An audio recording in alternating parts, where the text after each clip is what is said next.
سلامونه او نیکې هیلې.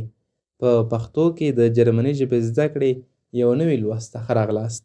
په دې لوست کې به موږ او تاسې انشاءالله د خوړو د خوند او ذایقې نومونه په جرمني ژبه کې زده کړو. هیله ده چې ویډیو راسره تر پایه وګورئ.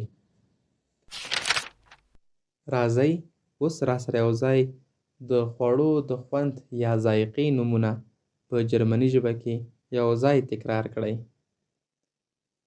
Bitter, تریخ. Bitter, تریخ.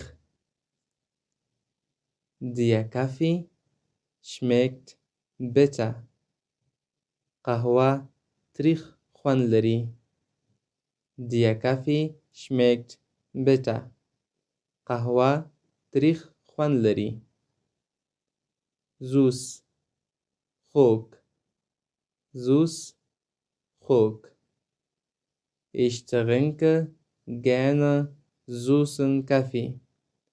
زه خوږه قهوه څښل خوښوم. Ich trinke gerne süßen Kaffee. زه خوږه قهوه څښل خوښوم. Salzig, مالګین. Salzig, مالګین. Dieses Essen ist so salzig für mich. دا خواړه زما لپاره ډیر مالګین دي. Dieses Essen ist so salzig für mich. دا خواړه زما لپاره ډیر مالګین دي. Scharf, تند.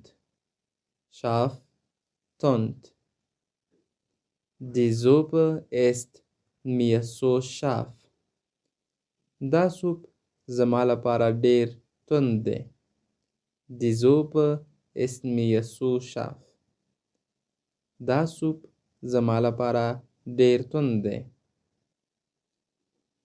Sauer, تریو یا تروه. Sauer, تریو یا تروه. Ich esse gerne sauer Äpfel. زه تروې مڼې خوړل خوښوم. Ich esse gerne sauer Äpfel. زه تروې مڼې خوړل خوښوم. ګرانو لیدونکو، دا و د خوړو د خوند یا د ذایقې نومونه په جرمني ژبه کې. هیله ده چې یاد یې کړئ، تمرین یې کړئ او په روزمره ژوند کې ورڅخه ګټه واخلئ. له هیره مو ونه باسئ چې ویډیو در سره لایک کړئ، شیر یې کړئ، خپل نظرونه مو راته په کومنټ کې ولیکئ. تر بیا مو په لوی او بخښونکي رب سپارم. تر بیا لیدو. الله حافظ. Bis bald. Tschüss.